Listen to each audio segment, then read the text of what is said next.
In this episode of a film about a film that never got made, giant scorpions, wild horses, desert sunsets and, as I intimated in the last episode, rare footage of open hostility between our Chinese employers and us, their non-Chinese production team. Back in 2013, I was part of a 5-person film crew planning to drive around the entire country and make a series called Roaming Australia. But the roaming came to an abrupt end and the series got canned. Fast forward a decade and here we are again. But how much has really changed? With us, I mean. Because looking through all this old footage with our cameraman and producer, I think I'm beginning to get it. I mean, to see more clearly what it was that truly troubled us back in 2013. And this episode is a case in point. This day was one of those days. Almost a down day. No must-shoot scenes, nothing vital, no pressure. Or so I thought. And so, without any concrete plan, we just let the cameras roll. Car dramas. Dirt road footage. Man-made lakes. Random horses. A few birds. Some people playing pool. Having a barbecue. Making art together. We even interviewed someone. And of course, we did the obligatory group pose.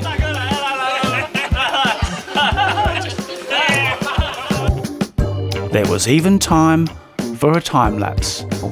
And we did an incredibly complicated location shoot.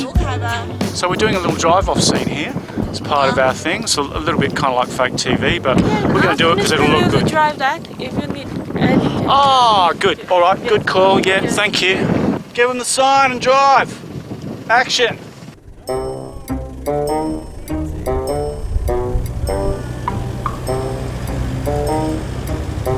Perhaps the lack of urgency in that drive-off should have been a sign. I was being complacent, acting on misguided assumptions.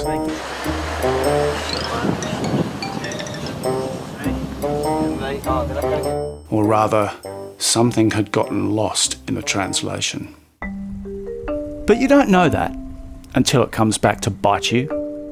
But luckily for us, before the boss and I famously crossed swords, we took a trip a few miles downriver to a town called Wentworth. And there, much to my delight, I met Cynthia. Hello, my name's Cynthia Keenan and I'm one of a group of 5 people these days on a committee that have been organising this Sweatbox and Agri-Art exhibition for, well, this is our 11th year. Cynthia was my favourite Roaming Australia guest. Whereas most of us freeze in front of the camera, Cynthia came to life. It was like she was just waiting for us to turn up at her little art gallery in the country.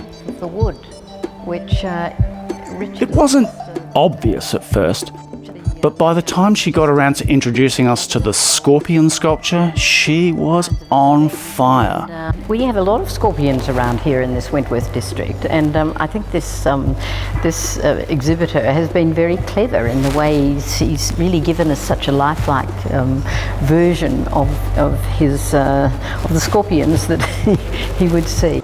Thankfully, the scorpions in this area aren't this large. Wouldn't they be terrifying? But anyway, look, I think this is a wonderful attempt by this exhibitor to give us such a unique and different piece to look at. Such understated yet palpable sensuality. Cynthia could have been one of those BBC documentary types walking us through grand cathedrals and all that. Except that she was living in a farming community in the Australian bush. In fact, it was Cynthia who directed us to our next stop, a small patch of desert about 30 minutes drive northwest of Wentworth.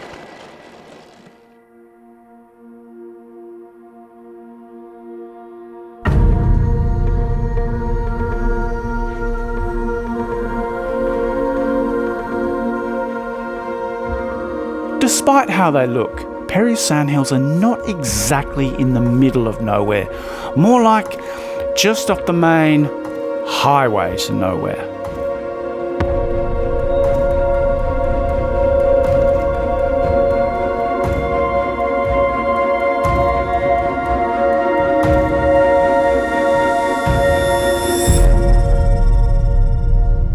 As a side trip, it probably would have been little more than an opportunity to shoot a beautiful desert montage, except that sometimes you get unexpectedly rewarded.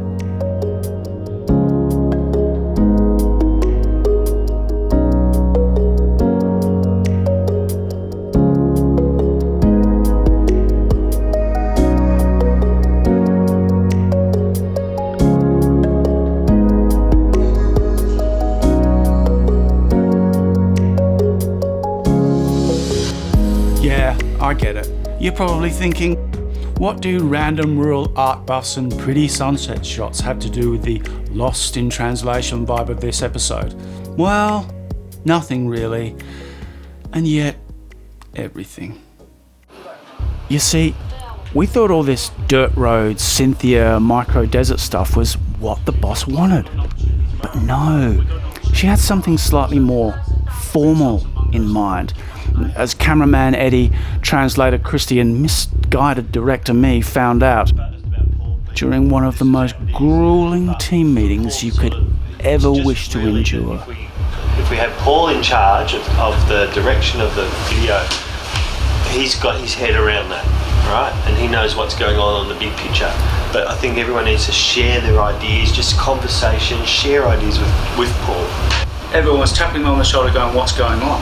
And as the day progressed, I was going, wow, there's a whole bunch of stuff here I only just found out.